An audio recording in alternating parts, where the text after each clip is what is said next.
story starts on a new motion picture entitled 4 for Texas.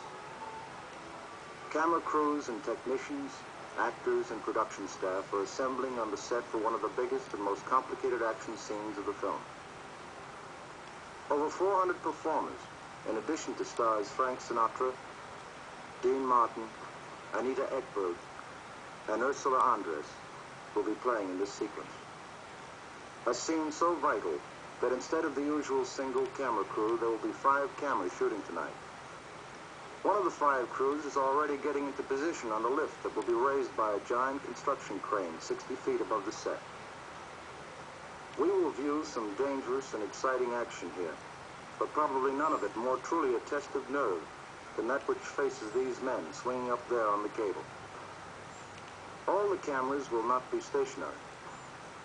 One of them you see here being mounted on an especially rigged camera car.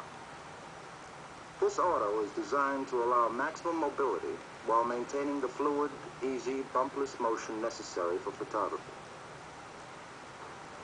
As actors and crew wait for the moment they will be called to their positions, Director Robert Aldrich and the script supervisor are already busy, as they have been for some time now, double-checking the action and dialogue which must be on the film by the end of this night's work.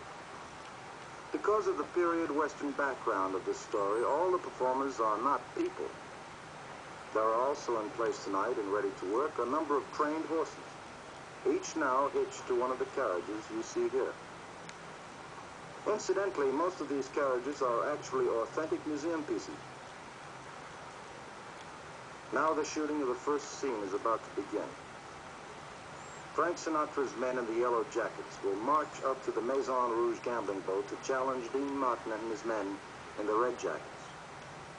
For this take, special effects crews light the torches in front of the boat, and the gala party crowd aboard the Maison Rouge are in place, dressed in all the formal finery appropriate to Texas in the 1870s.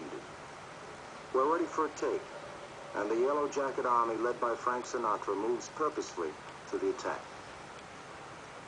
This take is a good one. Now while cameras reload, Director Aldrich picks out a new position for the #1 camera and outlines the next action to be filmed. Every take and significant comment on it are noted by the script supervisor. With the #1 camera in the new setup, Director Aldrich signals instructions to the crews in the high crane. For this shot, the red and yellow armies will meet face to face with their leaders Dean and Frank in the forefront. Assistant directors move back and forth between the two groups, getting them into position. Players on the shipboard are ready. Cameras and lights have been checked. This time we get closer to the big action.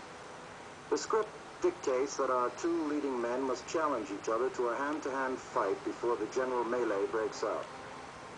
So long-time off-screen friends Dean and Frank will be called upon to act out a slugging match. Director Aldrich talks to the 2 stars about the problems of the shot and gives them last-minute instructions. The #1 camera crew is ready to follow the movement Director Aldrich has charted out. Dean Martin, as always, finds time for a laugh, even with Sinatra's fist poised for an uppercut. Shooting fight action between principals such as these takes very special care, and sometimes even with best intentions, a few of the punches will land too hard for comfort. With both the yellow and red groups backing them up, Dean and Frank lay into each other with the enthusiasm of a couple of real professionals.